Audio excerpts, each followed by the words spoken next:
첫 번째 살펴볼 후보는 이 후보입니다.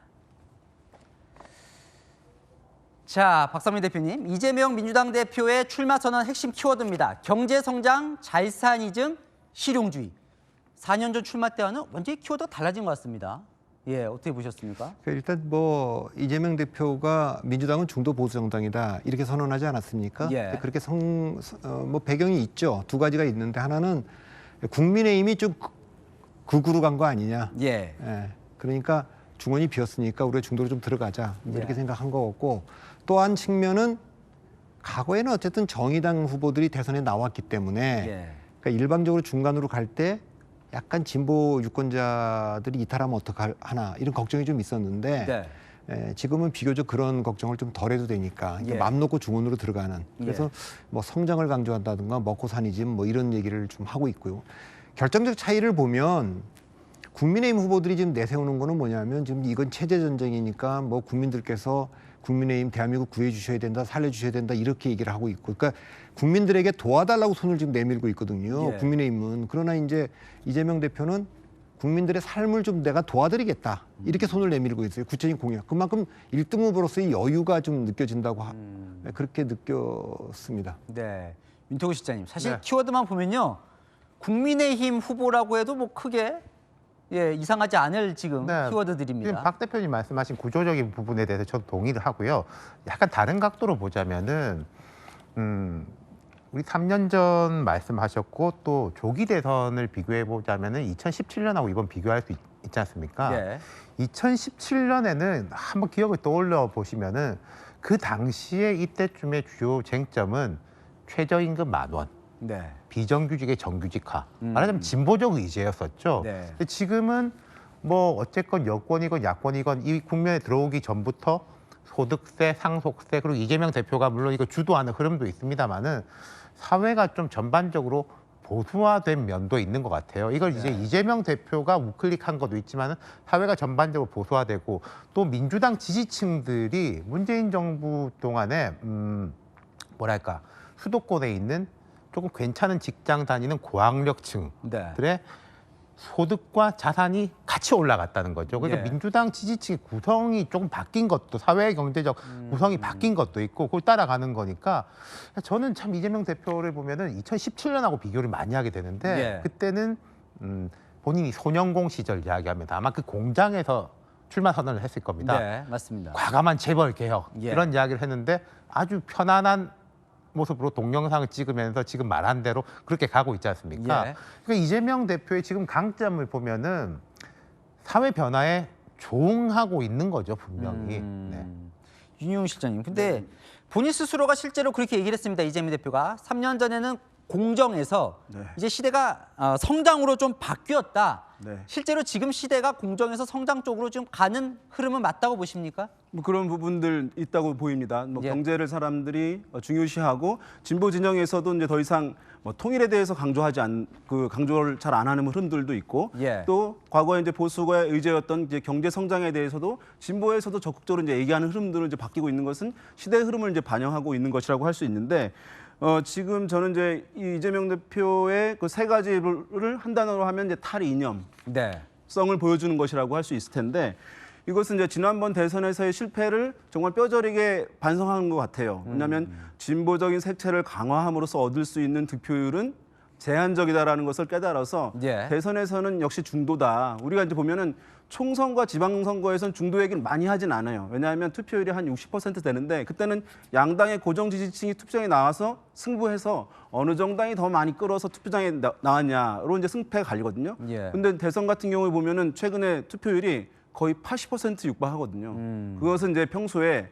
정치에 아주 관심이 높지 않았던 사람들도 대거 투표장에 나온다는 것이고 예. 그 사람들이 선거 승패를 이제 결정한다는 것이거든요. 그래서 요 세 가지를 얘기하게 되면 어쨌든 중도층에서 이제 소구할 수 있는 예. 가능성 어쨌든 확보하는 것이니까 저는 뭐 그런 부분에 대해서 굉장히 좀 지난번에 이제 교훈을 삼아서 이렇게 바꾼 것이라고 할 수 있겠고 한 가지 덧붙이면 이제 우리가 시대 정신 뭐 많이 얘기하잖아요. 그래서 제가 쭉 보니까 시대 정신은 여러 가지가 있을 수 있는데 그때 딱 한 가지의 시대 정신이 있는 건 아니에요. 뭐냐면 대통령 당선된 사람이 주장한 게 시대 정신 결과적으로. 예. 예, 왜냐하면 여러 가지 주장할 수 있는 자기가 맞는 걸 얘기하는 것이긴 하거든요. 근데 지금 이재명 대표가 얘기하는 것은 자기한테 맞지는 않는 것 같은데 그것이 다른 1등 주자로서 다른 후보들이 공세를 받을 수 있는 부분을 이제 커버하기 위해서 먼저 선제적으로 이런 경제와 성장을 강조하는 측면도 캠페인 관점에서 선택한 것이라고 저는 뭐 봐야 될 것 같습니다. 네, 박 대표님 그러면 이거 이제 국민의힘 쪽에서 비판하는 게 오락가락한다.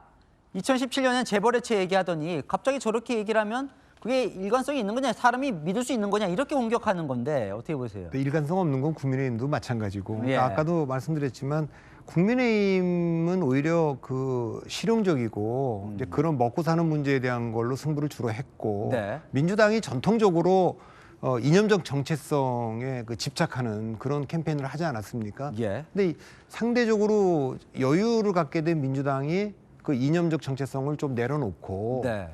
지금 뭐 미중 패권 전쟁 속에서 뭐 미국이 시작한 관세 전쟁도 있고 그러기 때문에 미국의 그 민주당의 전통적인 외교 안보 노선, 경제 정책 이런 걸 좀 패기는 아니어도 좀 뒤로 좀 유보시켜 놓고 예. 지금 그 유권자들이 호응할 만한 걸 들고 나오고 있는데 네. 오히려 지금 시대에 지금 뒤떨어져 갖고 아주 낡은 이념적인 거 예. 그런 거에 집착하는 게 지금 국민의힘으로 보이기 때문에 국민의힘이 유연하게 지금 변화하고 있는 이재명 대표를 향해서 네. 일관성이 없고 왔다 갔다 말을 바꾼다라고 얘기하는 거는 그 개인적인 도덕적인 문제라든가 이런 거에 대해서는 비판할 수 있지만 예. 이 노선에 관한 또 노선에 정책에 관한 것은 제가 보기에는 좀 쉽게 보면 안 될 것 같아요. 근데 이런 거 같아요. 그러니까 대통령이 되면 또 바뀌는 거 아니냐 이런 비판인 것 같습니다. 제가 이제 이재명 대표하고 한 다른 자리에서 70분 정도 이야기를 해봤거든요. 그 두 가지를 본인한테 이야기를 했어요.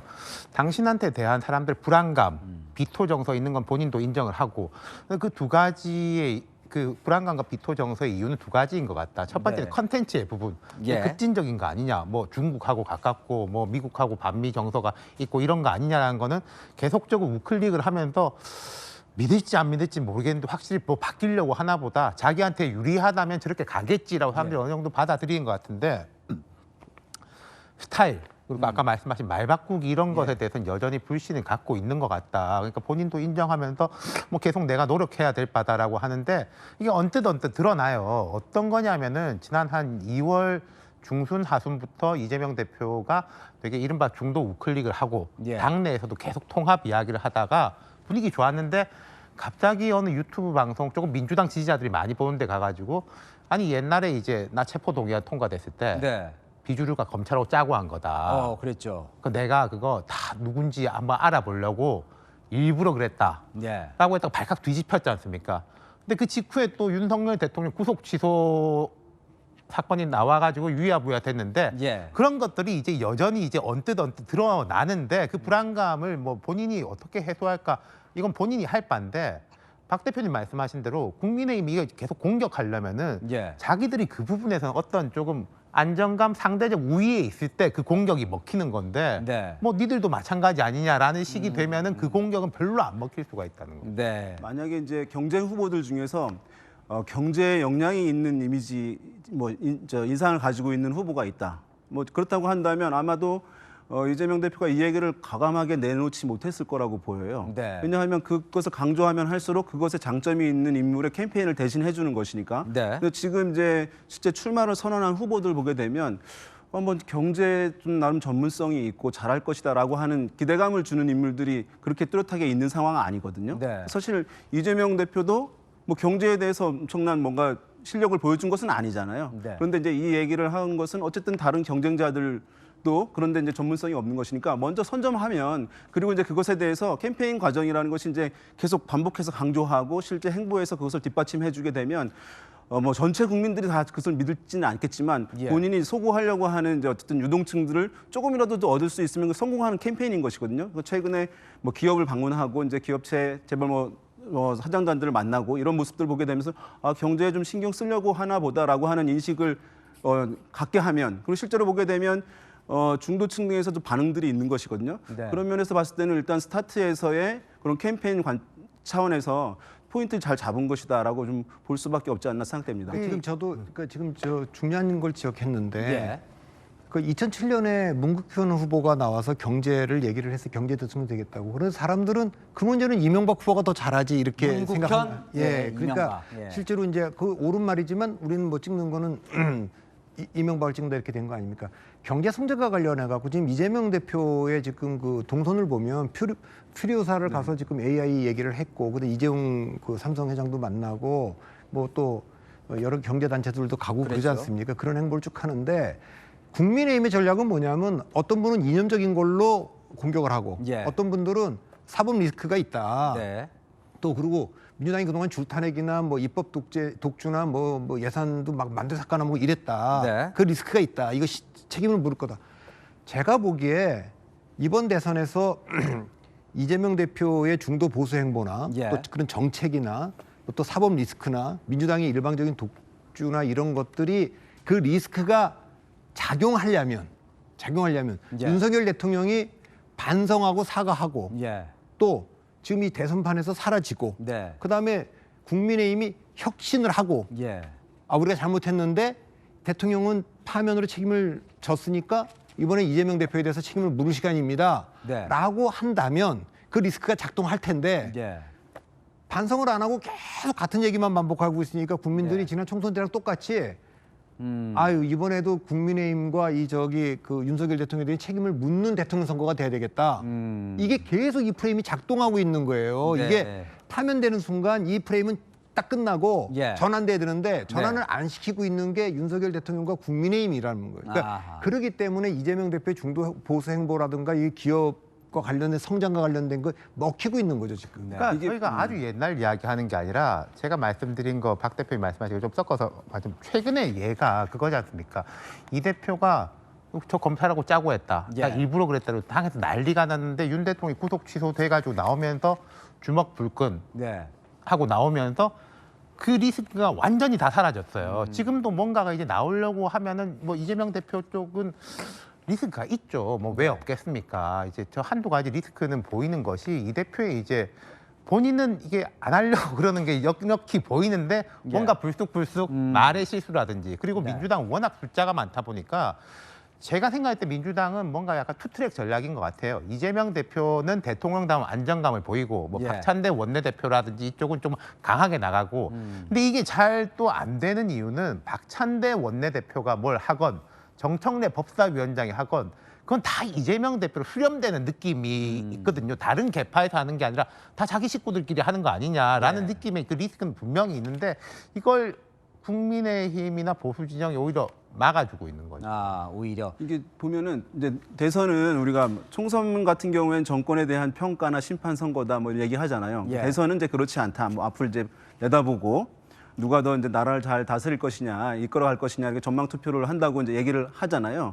이게 이제 일반적으로 맞긴 한데 최근에 이제 대선들 보게 되면 대선에서조차도 이제 이전 정권에 대한 평가 투표, 평가 선거 뭐 심판 선거 하는 예. 것이 대선에도 굉장히 강하게 형성돼서 작동하는 것을 보여주거든요. 네. 지난번에도 어쨌든 뭐 윤석열 후보가 당선되긴 했습니다만은 문재인 정부에 대한 좀 평가 이런 것이 상당히 반영이 된 것이잖아요. 지금 이제 국민의힘에서 이재명 대표에 대한 이제 공격, 비판 이것들이 작동되고 국민의힘의 후보들도 캠페인을 원활하게 위해서는 그것을 일단 끊고 가야지만 가능한 것인데 아까 박 대표님 말씀하신 대로 그걸 끊지 않은 상황에서는 이재명 대표에 대해서 비판을 한다 하더라도 그 평가 부분이 계속 남게 되는 부분이기 때문에 그것을 저는 이제 국민의힘 같은 경우에는 속히 단절을 하고 해야 캠페인답게 전개가 될 수 있을 것이다. 알겠습니다. 말씀을 자, 드리겠습니다. 다시 이재명 대표에 대한 자격 여부로 조금만 돌아오겠습니다. 이재명 대표가 어쨌건 지금 여론조사를 보면 압도적으로 1위인데 국민들은 어떤 면에 있어서 이재명 대표, 그러니까 후보별로 한번 살펴볼 건데 어떤 면에 있어서 대통령이 그래도 자격이 있다 이렇게 보는 것 같으세요? 아니 그러니까 그 상대적인 거니까. 상대적인 예, 거니까. 예. 그 예. 윤석열 대통령이 문재인 대통령 때 스타로 떠오른 게 뭡니까? 검찰총장인데 네. 권력에 의해서 탄압받았다. 네. 그러니까 한국 국민들이 뭐 자질이나 이런 거 다 떠나서 이 절대 권력자를 굉장히 싫어하거든요. 예. 그러니까 부당하게 그 억압하는 걸 또 싫어하고. 자, 그러면 윤석열 대통령이 영웅이 됐어요. 네. 영웅이 됐기 때문에 정치 경험이 없는데도 국민의힘 반대 문재인 대통령 임명한 검찰총장인데 국민의힘에 입당해 갖고 대통령이 됐지 않습니까? 네.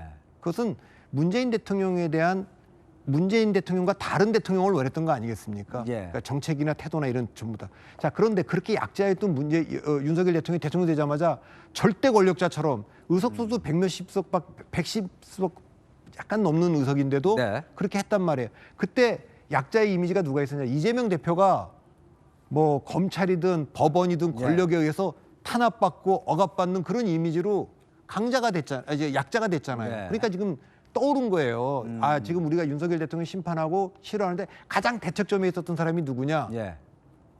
그럼 저기 이재명 대표죠. 그러니까 이재명 대표를 대통령 만드는 것이야말로 우리가 윤석열 대통령에 대한 가장 강력한 심판이다 생각할 거 아닙니까? 자, 이런 상황에서 만일에 윤석열 대통령이 지금 파면되면 약자가 된 거 아닙니까? 네. 내란죄 재판을 받고 있는 그런 약자가 됐고 절대 권력자. 아니 지금 윤석열 대통령은 비상계엄을 통해서 비상대권을 갖고 싶었지만 이제 이재명 대표는 선거에서 이기면 압도적 의석에 그렇죠.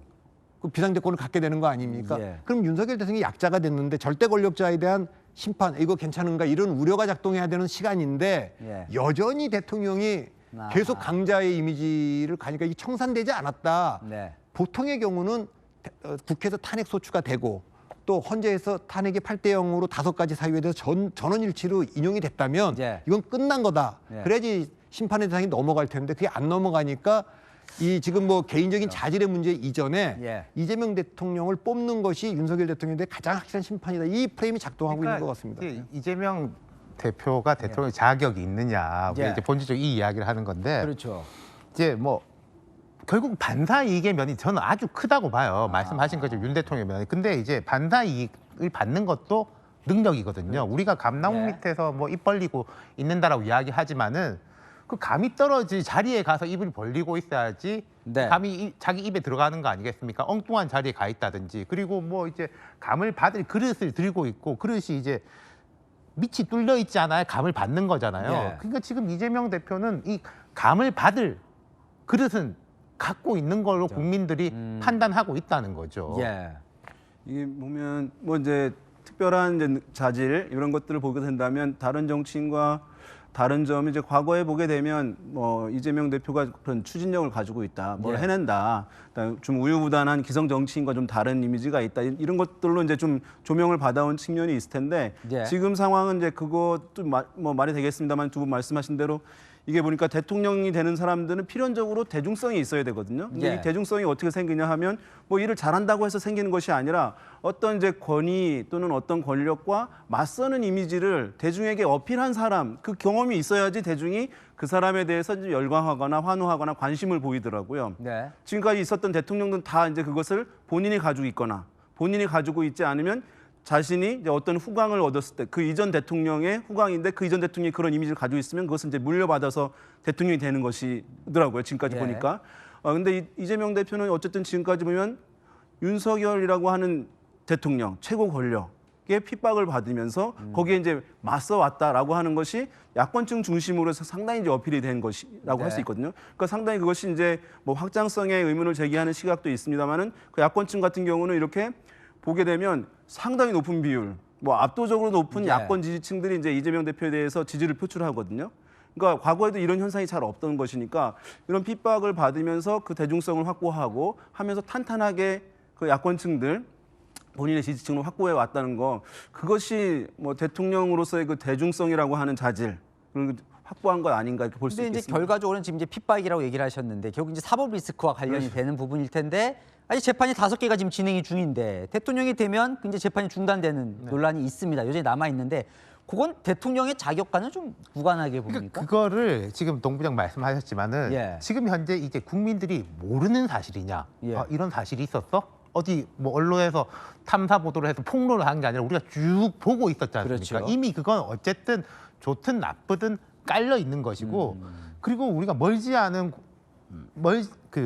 않은 과거 이야기를 제가 하나 더 드리고 싶은 게 지난 총선 때 2022년 총선 때 예. 그 이른바 이제 뭐 비명 횡사 공천이다 해서 얼마나 말이 많았습니까? 예. 그래서 정말 이대로 하면 민주당이 되게 어려워지겠다. 윤 대통령 지지율이 낮음에도 불구하고 한 2월 달까지는 국민의힘이 오히려 160석, 뭐 한동훈 돌풍 불면서 예. 그랬는데 제가 그때 이재명 대표를 보면서 저 사람 무슨 자신감으로 이렇게 밀어붙일까 싶었는데 결과적으로 보면 이재명 대표는 윤 대통령을 믿었던 것 같아요. 네. 그러니까 3월 달에 윤 대통령이 등장하면서 그 앞에 비명행사 공천 같은 거는 훨씬 더 부차적인 일로 묻혀버렸다는 거죠. 예. 그게 지금도 똑같이 반복되고 있는 거죠. 그때 국민들이 비명행사 공천을 잘했다라고 판단한 게 아니라 네. 이것도 잘못됐는데 저기가 더 잘못됐다라고 판단하는 거고 지금도 말씀하신 대로 사법 리스크가 문제 없다고 생각하는 사람은 전 많지 않을 것 같아요. 예. 문제 있어. 하지만 저기랑 비교해 볼 때. 네. 라고 하면서 묻혀가는 거죠. 그러니까 사법 리스크라고 얘기할 때는 세 가지를 얘기하는 거거든요. 네. 법적 리스크, 정책 리스크, 도덕적 리스크예요. 도덕적 리스크는 2007년 대통령 선거 때도 봤지만 이명박 후보가 BBK나 도곡동으로 얼마나 시달렸습니까? 네. 근데 그것이 경선 과정이나 본선에서 특히 본선에서 거의 뭐 작동하지 않았어요. 정권 예. 심판론이 있으니까. 그러니까 도덕적인 거는 그렇게 됐고 법적인 문제는 어쨌든 선거법 공직선거법상 그 항소심에서 공직선거법 항소심에서 허위사실 공표를 무죄를 때렸잖아요. 예. 그러니까 무죄가 나는 순간 전 대법원이 이제 뭘 할 수도 없는 상황이 됐고 그래서 거기서 완전히 족쇄가 풀렸고 정치적으로는 헌재가 그 쭉 보면 예. 그 책임을 그러니까 이재명 대표나 아니면 또 뭐 민주당에 대한 책임을 물었지만 예. 그 모든 것들은 다 정치에서 풀어야 될 문제고 선거를 통해서 풀어야 될 문제인데 대통령이 총선에서 이기려고 설득을 안 했다. 예. 그리고 그건 정치의 영역이지 이걸 정치를 벗거나 장 외로 나가서 할 수는 없는 거다. 예. 이제 그렇게 다 면죄부를 줬기 때문에 지금은 법적 리스크라든가 정책 리스크라든가 도덕적 리스크가 남아 있지만 예. 그 선거에 결정적으로 뭐 족쇄가 되거나 이러지는 않는 상황이죠. 이재명 대통령 했을 때 가장 좀 우려되는 자격 지금 상황을 봤을 때 좀 그런 건 없습니까? 좀 이 부분은 조금 그래도 봐야 이게 된다. 이제 예. 드러나지 못하는 거지만은 우려들은 많죠. 예. 아까 말씀하신 이게 정책이 갑자기 획 바뀐 건데 이거 예. 신뢰가 있느냐, 언변과 스타일에 대한 문제, 사법 리스크 문제는 또 뭐 대통령 되면 어떻게 하는 거냐 등등이 이제 잠재해 있지 않습니까? 그 중에서 그래도 제가 생각할 때 현실적으로 우려될 거는 이런 건 것 같아요. 이제 이재명 대표와 민주당의 강점이 네. 오히려 약점인 거죠. 이재명은 합니다. 트레이드 마크지 않습니까? 민주당에다가 그 우당이라고 해야 될까요? 이제 예. 소수 이제 그 민주당하고 같이 이제 스크럼을 짜고 있는 당들까지 하면 한 190석이 네. 되는 것이고 대통령이 되면은 대법원장도 임명할 거고 예. 그러면은 진짜 이재명은 합니다라고 했을 때 브레이크를 누가 걸 거냐? 라는 부분은 현실적인 우려가 될 수 있겠죠. 제가 봐도 이제 캠페인이 진행이 되면서 예. 이재명 대표에 대해서 이제 공세하는 주요한 아주 핵심 포인트는 저는 이제 사법 리스크나 이런 것보다도 이제 거대 야당이었다. 지금까지 계속 여당 입장에서는 그걸 공격해 왔던 것이잖아요. 예. 거기에 이제 대통령이 만약에 된다라고 한다면 그야말로 이제 무소불위의 뭐 권력을 갖게 되는 것이니까 예. 그러한 이제 권력 독점, 권력 독주 이제 이것에 대한 우려 이것을 아마도 이제 국민의힘에서는 이제 굉장히 부각을 시키면서 이제 이재명 후보에 대해서 견제하는 캠페인을 이제 전개할 것이라고 보여요. 예. 그래서 이것은 중요하게 이제 거론될 수 있을 거라고 보여요. 왜냐하면은 윤석열 대통령이 어쨌든 그런 권력을 상당히 좀 강하게 자유롭게 휘두르다가 사실 이제 이 사단이 난 것이니까 그것에 대한 예. 국민적 우려가 있으리라고 생각되고 어느 정도 국민들에게 먹히고 보수층들을 결집시키는데 상당히 유용하게 작동되는 논리일 것 같아요. 그러니까 이재명 이게 이제 어떻게 보면은 약점이라면 약점이게 될 수 있겠죠. 그래서 이재명 대표 쪽에서는 이것을 얼마나 국민들의 그 우려를 예. 해소할 것이냐가 제가 봤을 때 캠페인에서 매우 중요한 과제라고 생각되고 그런 면에서 지난번 이제 개헌 논의가 있었을 때 우원식 국회의장이 제기를 했을 때 이것을 단칼에 좀 거절한 외면하는 것은 그렇죠. 상당히 사실은 좀 아쉬운 부분이라고 보일 수 있을 것 같아요. 설령 대선 전에 이제 개헌에 대해서 이제 뭐 한다거나 그 개헌 그 대선일에 이제 개헌 투표를 같이 한다는 안을 받지 않는다 하더라도 예. 본인이 대통령이 되면 이 개헌에 대해서 어떻게 할 것이다라는 그런 시나리오를 좀 얘기를 하면서 국민들에게 대통령이 권력을 좀 내려놓으려고 하는 어떤 제스처를 하고 또 그런 예. 생각 갖고 있다는 것을 전달하는 것이 필요하거든요. 제가 봤을 때는. 근데 그것을 이후에 계획을 가지고 있는지 모르겠는데 예. 지금 이제 그런 모습 보이지 않게 되면 이런 이제 상대 쪽의 캠페인 그 논리에 좀 취약해질 수 있다는 부분, 그것이 저는 좀 하나 짚고 넘어갈 부분이라고 생각됩니다. 그러니까 어쨌든 그 이재명 대표가 대통령 되려면 허들 4개가 남았는데 네 그중에 이제 첫 번째 허들이 대통령 자격론에 관한 거죠. 예.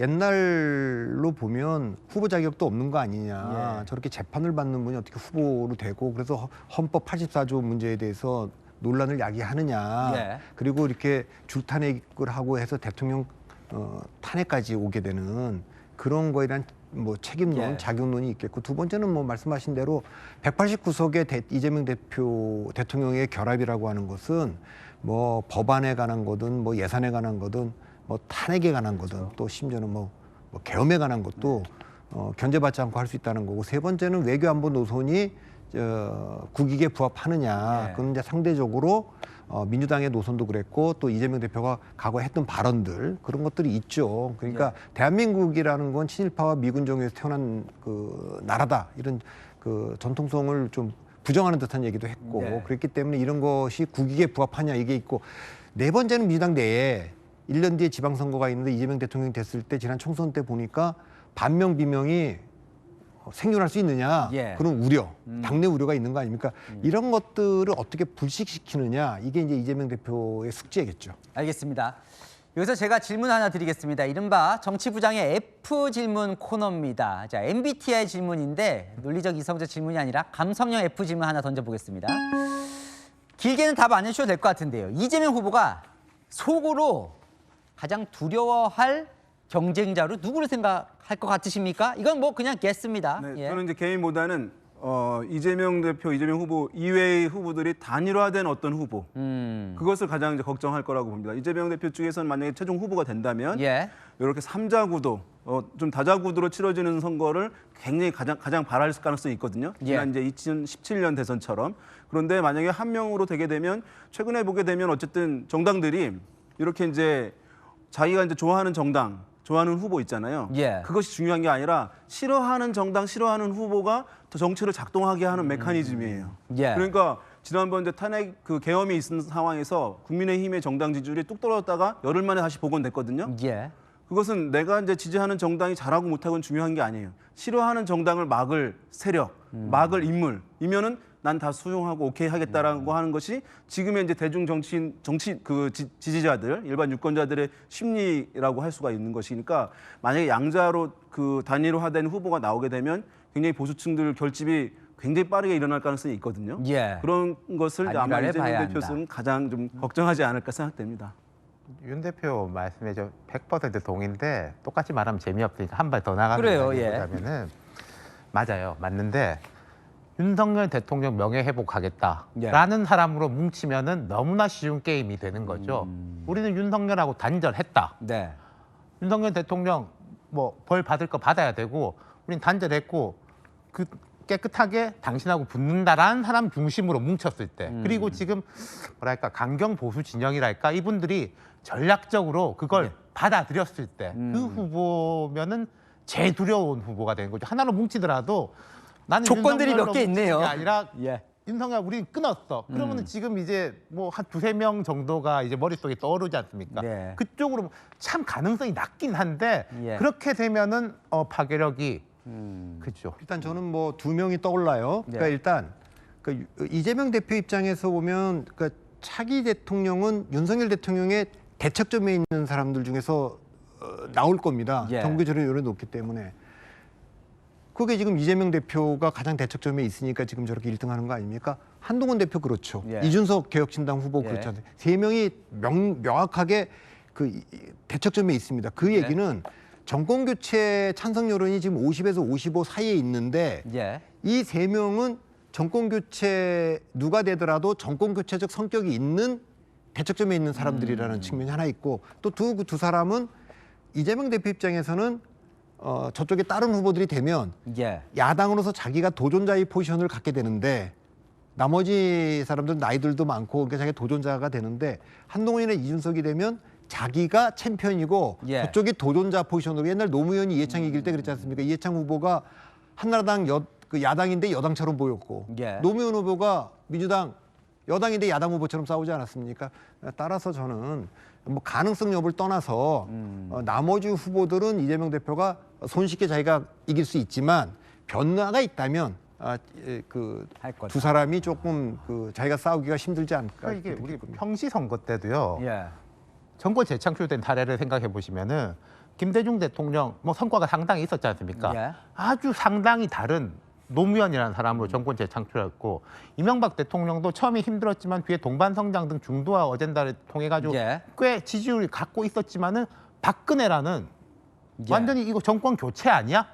괜찮은 대통령일 때도 반대로 갔을 때 승리할 수 있었는데 예. 탄핵된 대통령인데 우리 이분 지키겠다라고 해가지고 이길 수가 있으니까 그건 말이 안 되죠. 알겠습니다.